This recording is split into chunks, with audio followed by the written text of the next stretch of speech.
Praise the Lord. கர்த்தருக்கு ஸ்தோத்திரம். This is Pastor Conrad DeFries.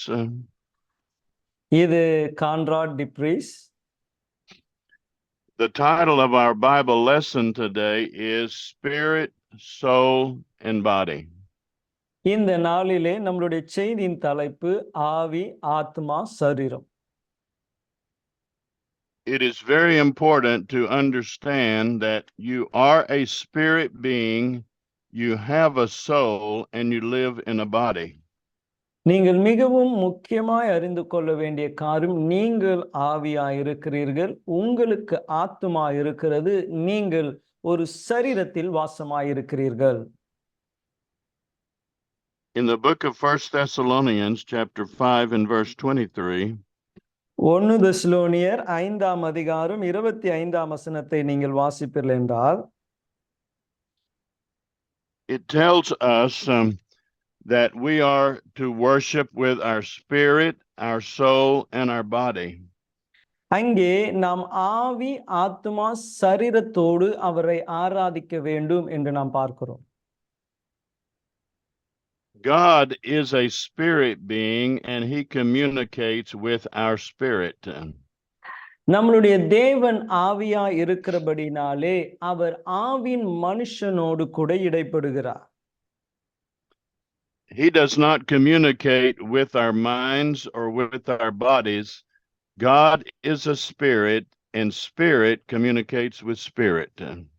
தேவன் நம்மளுடைய ஆத்மாவோடு நம்மளுடைய சரீரத்தோடு அவர் தொடர்பு வைத்துக் கொள்வதில்லை. காரணம், அவர் ஆவியா இருக்கிறபடினால் ஆவியோடு கூட அவர் இடைப்படுகிறார். In the book of John chapter 3 and verse 6, யோவான் 3ஆம் அதிகாரம் 6ஆம் வசனத்திலே நீங்கள் வாசிப்பீர்கள் என்றால், that which is born of the flesh is flesh, and that which is born of the spirit is spirit. அங்கே சொல்லப்படுகிறது, மாம்சத்தினால் பிறப்பது மாம்சமாயிருக்கும், ஆவினால் பிறப்பது ஆவியாயிருக்கும். You and I are spirit beings on the inside. நீங்களும் நானும் ஆவின் மனுஷனாய், உள்ளான ஆவின் மனுஷனாய் இருக்கிறோம். The real us is a spirit being. உண்மையான நீங்கள் யார் என்றால், நீங்கள் ஆவின் மனுஷன். Our spirit being, the real us, it will live forever, either in heaven or hell. இந்த ஆவின் மனுஷனாகிய நீங்கள் நித்தியமாய் வாழக்கூடியவர்கள். ஒன்று நரகத்திலேயோ அல்லது பரலோகத்திலேயோ நித்தியமாய் வாழக்கூடியவர்கள். The physical body that we have is a house that we live in, but we are a spirit being. நாம் வாழ்கிற இந்த சரீரம் நம்மளுடைய வீடு போல, ஆனால் நாம் அதற்குள் வாழ்கிற ஆவியாயிருக்கிறோம். In Hebrews chapter 12 and verse 9, it says that God is the Father of spirits. அங்கே எபிரேயர் 12ஆம் அதிகாரம் 9ஆம் வசனத்திலே நாம் வாசிக்கும் பொழுது, நம்மளுடைய பிதாவானவர் அவர் ஆவிகளின் தகப்பன் என்று வாசிக்கிறோம். When we receive Jesus as Savior, we are born again in our spirit. நாம் எப்பொழுது ஆண்டவராகிய இயேசு கிறிஸ்துவை சொந்த இரட்சகராய் ஏற்றுக்கொள்ளுகிறோமோ, அப்பொழுது நம்மளுடைய ஆவியிலே ஒரு புதிய பிறப்பு உண்டாகுகிறது. When God speaks to us, he speaks directly spirit to spirit. தேவன் பேசும்பொழுது கூட அவர் நேரடியாய் ஆவியிலிருந்து நம் ஆவியோடு கூட இடைப்படுகிறார். It is our spirit, the real us, that communicates it to our minds. அப்போ நம்முடைய ஆவி, உண்மையான நாம் தான் நம்மளுடைய சிந்தைக்கு அவைகளை வெளிப்படுத்துகிறோம். So we are a spirit, we have a soul, and we live in a body. ஆகவே நாம் ஆவியா இருக்கிறோம், நமக்கு ஆத்துமா இருக்கிறது, நாம் ஒரு சரீரத்தில் வாசம் பண்ணுகிறோம். The soul part of us is our mind, our will, and our emotions. இந்த ஆத்துமா என்று சொல்லும்போது அது நாம் சிந்திக்கிறது, நம்மளுடைய உணர்வுகள், இவைகள் எல்லாம் அடங்கினதாயிருக்கிறது. At the time you are born again, your spirit is made righteous and holy in the sight of God. நீங்கள் எப்பொழுது இயேசுவை ஏற்றுக்கொள்கிறீர்களோ அப்பொழுது உங்களுடைய ஆவி தேவனுக்கு முன்பதாய் நீதி உள்ளதாய் காணப்படுகிறது. It is in your soul that people feel discouragement and a feeling of inadequacy. ஆனால் ஆத்துமாவிலே தான் சிலர் சோர்ந்து போய் அவர்கள் தகுதியற்றவர்களான ஒரு நினைப்பு அவர்களுக்கு உண்டாகுகிறது. It is in your soul where people feel discouragement and low self-esteem. ஆத்துமாவிலே தான் அவர்களுக்கு தங்களை குறித்ததான தாழ்வு எண்ணங்களும் சோர்வுகளும் உண்டாகிறது. You are the one that is in charge of your soul. ஆனால் உள்ளான மனுஷனாகிய நீங்கள் தான் உங்களுடைய உணர்வுகளின் மேலே ஆளுகை உள்ளவர்களாய் இருக்கிறீர்கள். You are the one that is in charge of what you think in your mind. உள்ளான மனுஷனாகிய நீங்கள் தான் என்ன யோசிக்க வேண்டும் என்பதிலே ஆளுகை உள்ளவர்களாய் இருக்கிறீர்கள். You have the ability to bring your thoughts into captivity and to control what you think. அப்போ உங்களாலே ஆவின் மனுஷனாகிய நீங்கள் என்னத்தை யோசிக்கிறீர்கள் என்பதை யோசிக்கவும் தேவையற்ற சிந்தனைகளை சிறைப்பிடிக்கவும் உங்களாலே முடியும். Emotions and feelings follow what we think. உணர்வுகள் என்ன செய்யும் என்றால் நம்முடைய யோசனையை பின்பற்றக்கூடியதாய் இருக்கிறது. In 2 Corinthians chapter 10 and verse 4 and 5, it tells us to control our thinking. 2 கொரிந்தியர் 10ஆம் அதிகாரம் 4 5ஆம் வசனத்தை வாசிப்பீர்கள் என்றால் உங்களுடைய சிந்தனைகளை நீங்கள் கவனிக்க வேண்டும், அதை ஆளுகை செய்ய வேண்டும் என்று போதிக்கப்படுகிறது. The way we control our thinking is to read the Word of God and to bring our thoughts to line up with the Word of God. அப்ப நம்மளுடைய சிந்தையை எப்படி ஆளுகை செய்ய வேண்டுமே என்றால் தேவனுடைய வார்த்தைகளை வாசிக்கிறதினாலும் நம்முடைய சிந்தனையை தேவனுடைய வார்த்தைக்கு ஏற்ப நடக்க செய்கிறதினாலே தான் ஆளுகை செய்ய முடியும். I'm going to speak more about our spirit being, and then we will talk about the soul. நான் ஆவின் மனுஷனை குறித்து அதிகமாய் நான் பேசின பின்பு ஆத்மாவை குறித்து நான் பேச விரும்புகிறேன்.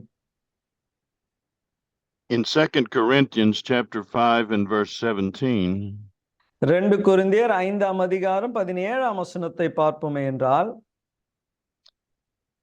it tells us that when we receive Jesus Christ as Savior, we become a new creature in Him. நாம் எப்பொழுது இயேசுவை சொந்த இரட்சகராய் ஏற்றுக்கொள்கிறோமோ அப்பொழுது நாம் ஒரு புதிய சிருஷ்டியாய் மாற்றப்படுகிறோம். It says that old things are passed away and all things are become new.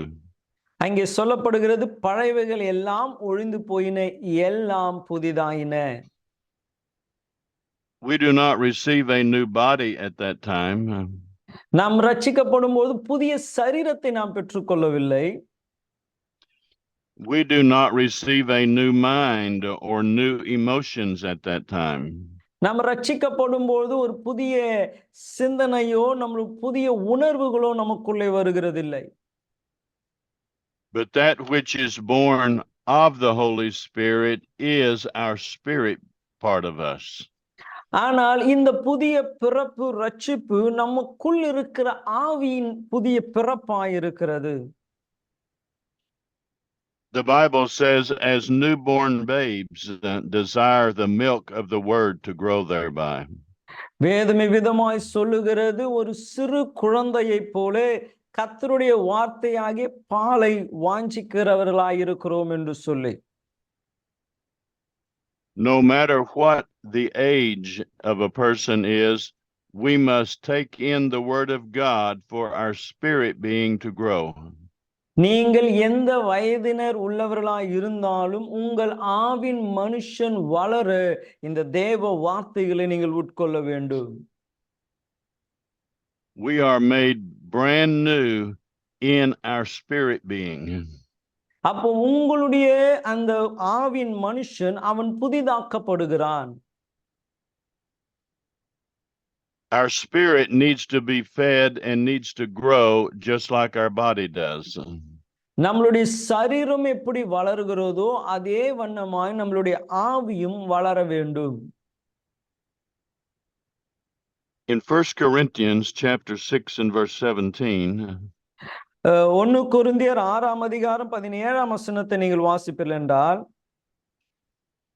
it says that he that is joined to the Lord is one spirit. அங்கே சொல்லப்படுகிறது, யார் கர்த்தரோடு இசைந்திருக்கிறார்களோ அவரோடு ஒரே ஆவியாயிருக்கிறார்கள் என்று சொல்லப்படுகிறது. We are not one body or one soul with God. நம்ம ஒரே சரீரமாய் அவரோடு இணைக்கப்படல, ஒரே ஆத்மாவாய் இணைக்கப்படல. But we are one spirit with God. ஆனால் தேவனோடு ஒரே ஆவியாய் இணைக்கப்பட்டு இருக்கிறோம். It is very important to understand we are just one person, but we are a spirit, we have a soul, and we live in a body. ஆக நாம் இதை புரிந்து கொள்ள வேண்டிய முக்கியமான காரியம், நாம் ஒருவர் தான் ஆவி, அந்த ஆவிக்கு ஒரு ஆத்துமா, அந்த ஆத்துமாவோடு நாம் சரீரத்தில் வாசம் பண்ணுகிறோம். We will only hear from God in our spirit being. நாம் தேவன் பேசுகிறதை நம்முடைய ஆவியிலே தான் நம்மாலே உணர முடியும், கேட்க முடியும். Many Christians are trying to serve God with their emotions, but you cannot hear God with your emotions. அநேக தங்களுடைய உணர்வுகளினாலே தேவனுக்கு ஊழியம் செய்ய வேண்டும் என்று விரும்புகிறார்கள், ஆனால் தேவ சத்தத்தை உணர்வுகளிலே கேட்க முடியாது. We will receive good emotions, but it comes from our born again spirit. நமக்கு இந்த உணர்வுகள் நமக்கு உண்டாகும், ஆனால் இந்த மறுபிறப்பினால் ஆவியோடு கூட தான் நமக்கு தொடர்பு உண்டு.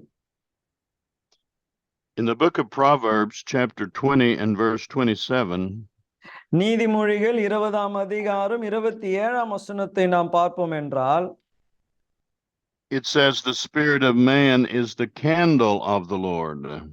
அங்கே சொல்லப்படுகிறது, மனுஷனுடைய ஆவி கர்த்தர் தந்த தீபமாயிருக்கிறது. It is your spirit that it lights your life like a candle.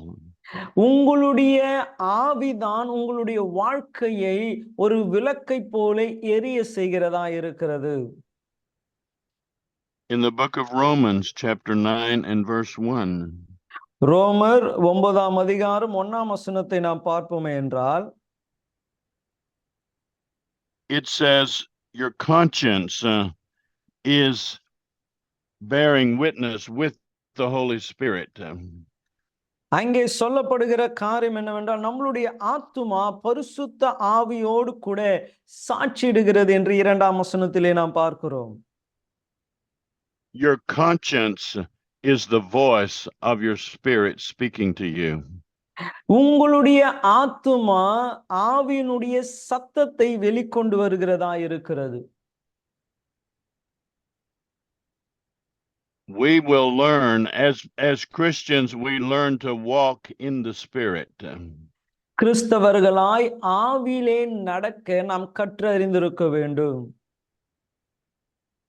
The Holy Spirit lives on the inside of every believer. எல்லா விசுவாசிகளுக்குள்ளும் பரிசுத்த ஆவியானவர் வாசமாயிருக்கிறார். And the Holy Spirit will always be speaking to you spirit to spirit. அப்ப அந்த பரிசுத்த ஆவியானவர் உங்களுடைய ஆவியோடு கூட அவர் இடைப்படுகிறவராய் பேசுகிறவராய் இருக்கிறார். We as believers must learn to listen to our spirit who is listening to the Holy Spirit. தேவனுடைய விசுவாசிகளாய் இருக்கிற நீங்கள் உங்களுடைய ஆவி தேவனுடைய ஆவியானவரிடத்தில் இருந்து என்ன கேட்கிறார் என்பதை நீங்கள் கேட்டறிய வேண்டும். When we use the word heart, we are talking about our spirit. எப்பொழுதெல்லாம் இருதயம் என்று நாம் பார்க்கிறோமோ வேதத்தில் அது நம்முடைய ஆவியை குறித்து சொல்லப்படுகிறதா இருக்கிறது. I'm going to talk about the number one way that God speaks to us in our spirit. தேவன் நம்முடைய ஆவியோடு கூட இடைப்படுகிற முதல் வகையான காரியத்தை உங்களுக்கு நான் சொல்லிக் கொடுக்க போகிறேன். God speaks to us in many ways. தேவன் நம்மோடு பல வகைகளிலே பேசக்கூடியவர்.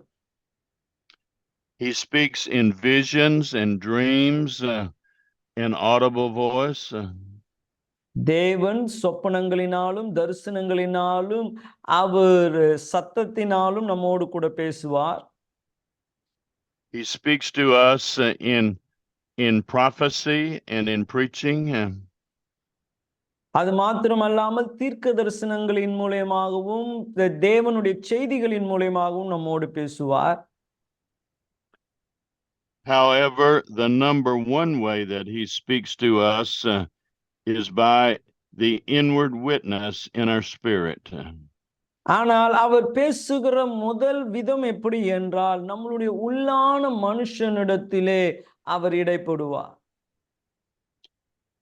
We find this in the book of Colossians chapter 3 and verse 15. கொலோசியர் 3ஆம் அதிகாரம் 15ஆம் வசனத்திலே இதை நம்மாலே பார்க்க முடியும். It says, "Let the peace of God rule in your heart." அங்கே சொல்லப்படுகிறது தேவ சமாதானம் உங்கள் இருதயங்களை காப்பதாக என்று நாம் வாசிக்கிறோம். When you are trying to make a decision, you want to be sensitive. Do you have peace about it in your heart? நீங்கள் ஒரு தீர்மானத்தை எடுக்கும் பொழுது அந்த தீர்மானத்திற்கான ஒரு தெய்வ சமாதானம் உங்கள் உள்ளத்திலே இருக்கிறதா? The Bible tells us to let that be the final decision maker. Let the peace in your heart make the final decision. அப்ப வேதம் நமக்கு காண்பித்து கொடுக்கிற வழி உங்கள் உள்ளத்தில் இருக்கிற சமாதானமே உங்களுடைய முடிவாய் காணப்படட்டும் என்று சொல்லி. You can make wrong decisions if you do not listen and have a peace in your heart about the decision.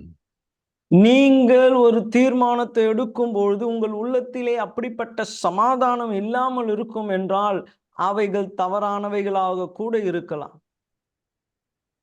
God speaks to us in many ways, but this is the number one way that he speaks to us.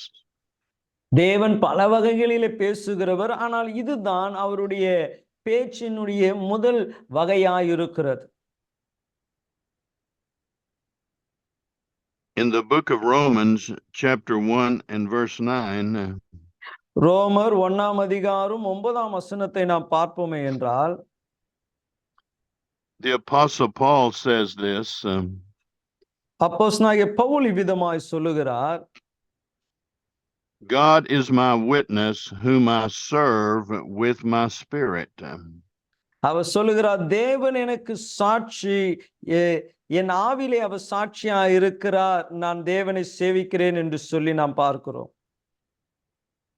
Your spirit is the candle of the Lord to light up and show you the way to go.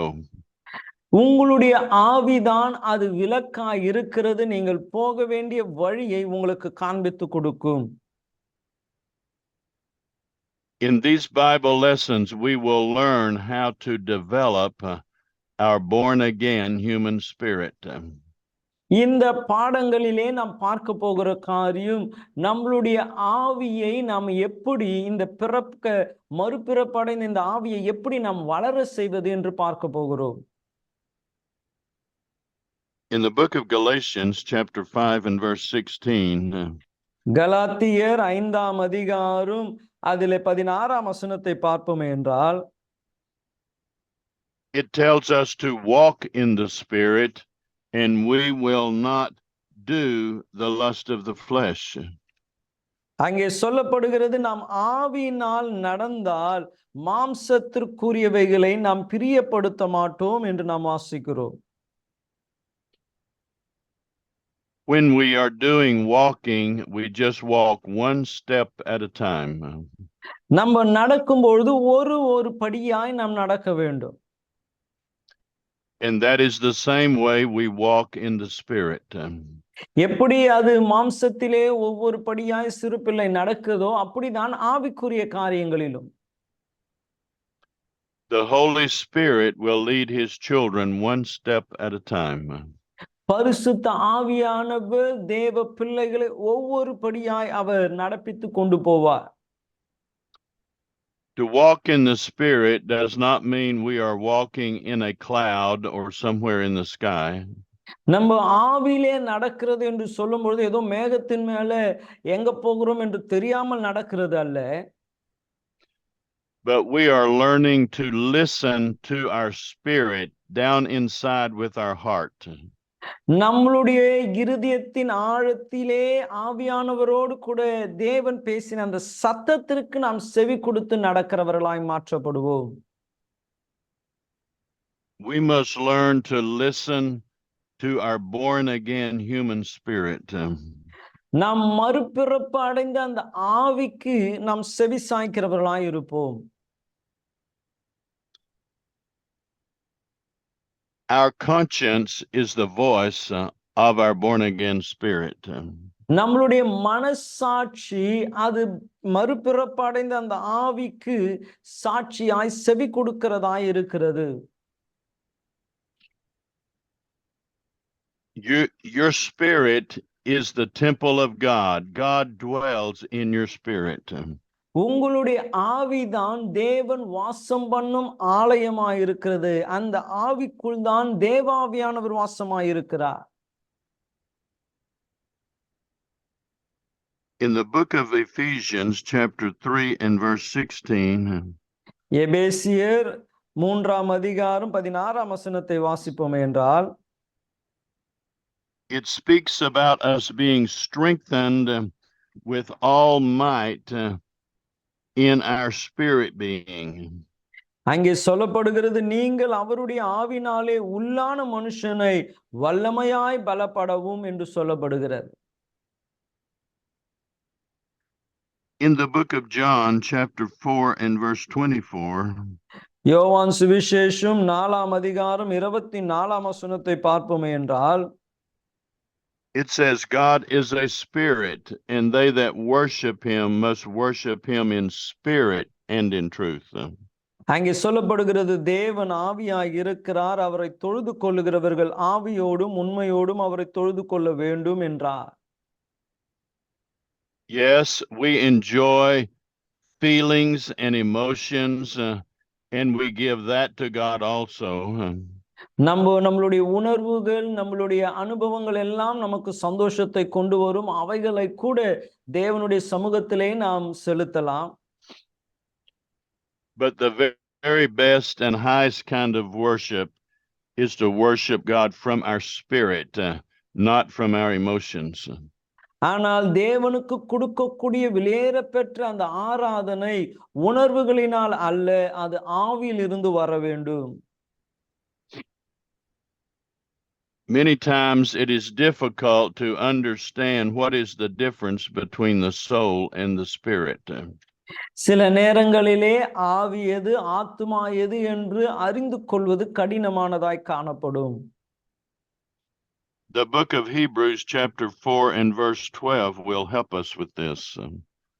எபிரேயர் 4ஆம் அதிகாரத்திலே 12ஆம் வசனம் நமக்கு இதிலே உதவியா இருக்கும். with the Bible, the Word of God, it says we can separate soul from spirit. அங்கே நீங்கள் வாசிப்பீர்கள் என்றால் கர்த்தருடைய வார்த்தையை கொண்டு ஆத்துமாவையும் ஆவியையும் நாம் வகை பிரிக்கலாம் என்று வாசிக்கிறோம். You will be a much Christian. You learn to develop and grow in your born again spirit. நீங்கள் அவைகளை அறிந்து கொள்ளும் பொழுது இந்த மறுபிறப்பிலே இன்னும் அதிகமாய் வளர அது உங்களுக்கு உதவியாயிருக்கும். I want to speak some about our soul. ஆத்மாவை குறித்து சில காரியங்களை நான் பேச விரும்புகிறேன். When we are born again, our spirit is born again instantly from God. நாம் மறுபிறப்பு அடையும் பொழுது உடனடியாக நம்மளுடைய ஆவி உயிரடைய செய்கிறது. Your soul is your mind, will, and emotions. உங்களுடைய ஆத்துமாதான், உங்கள் ஆவிதான் ஆத்மாவையும் சரீரத்தையும் உடையதாயிருக்கிறது. You are in charge of your soul. You are in charge of your mind, your will, and your emotions. நீங்கள் ஆவியாய் இருக்கிறபடினாலே உங்களுக்கு தான் உங்களுடைய உணர்வுகள், உங்களுடைய சுய தீர்மானம் இவைகளின் மேலே அதிகாரம் இருக்கிறது. God will not control your mind, your will, and your emotions.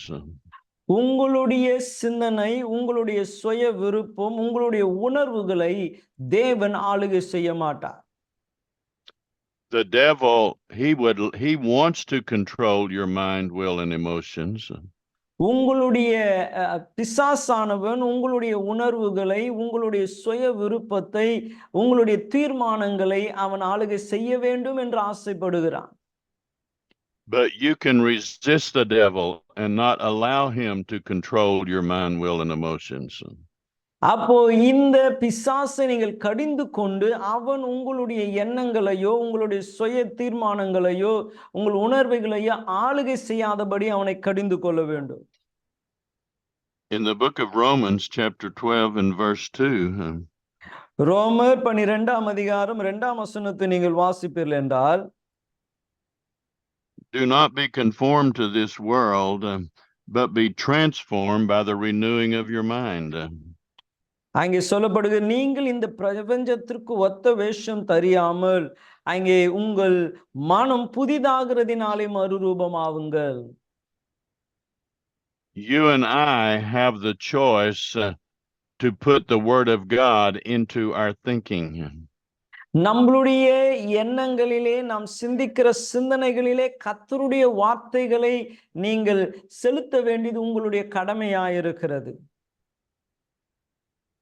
The more you meditate upon the scriptures and the word of God, the more you can come into the perfect will of God.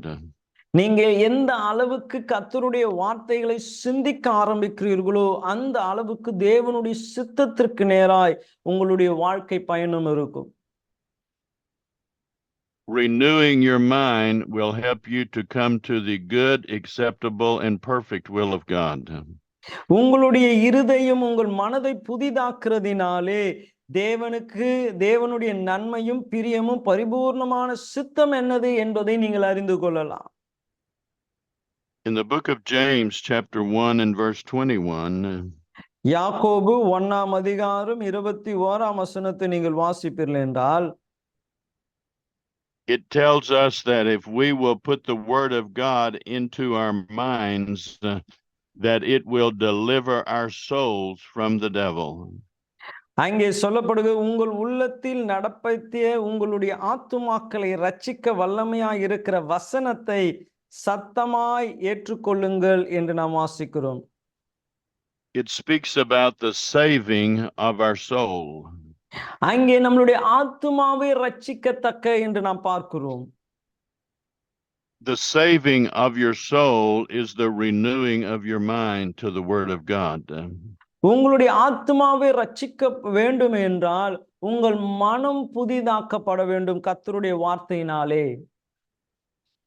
Many times we talk about how many souls have been saved. அநேக முறை ஆத்துமா ரட்சிப்பை குறித்து நாம் பேச்சுகளை கேட்டிருப்போம். We are really referring to how many people were born again and saved in their spirit. ஆனால் அவைகள் ஆத்துமா ரட்சிப்பு என்று சொல்லும்பொழுது நாம சொல்ற காரியம் உங்கள் ஆவி ரட்சிக்கப்பட்டு இருக்கிறதா என்றுதான். After you are born again, then we talk about the saving of your soul. ஆனால் உங்களுடைய ஆவி ரட்சிக்கப்பட்ட பின்பு உங்கள் ஆத்துமாவையும் நீங்கள் ரட்சித்துக் கொள்ள வேண்டும். This is a process that will take place for all the rest of your life.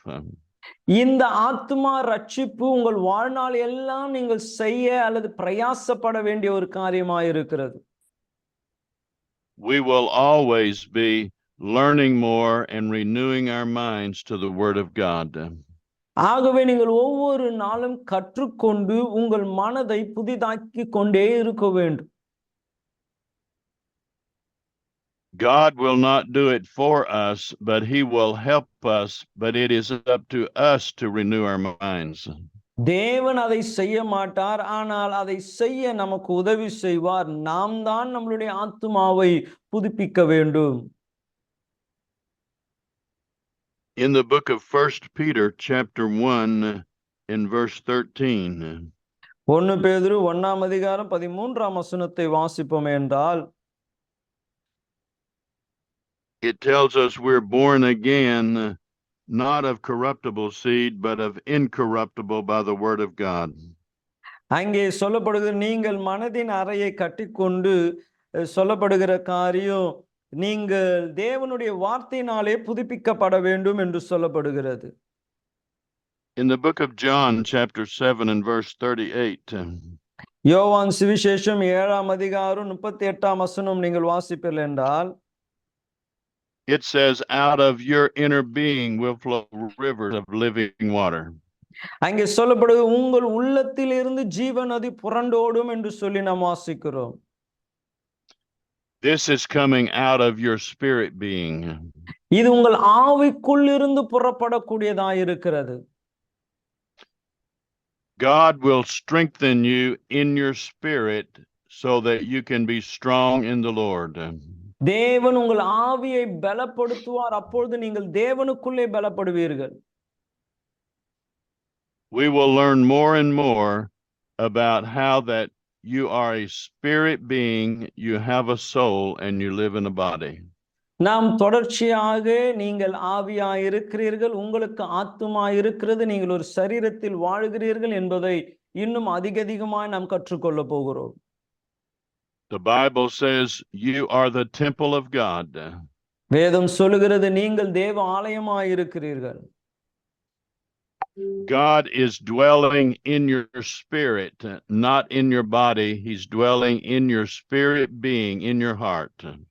தேவன் உங்களுடைய ஆவியிலே அல்லது உங்கள் இருதயத்திலே அவர் வாசம் பண்ணுகிறார், உங்கள் சரீரத்திலே அவர் வாசம் பண்ணவில்லை.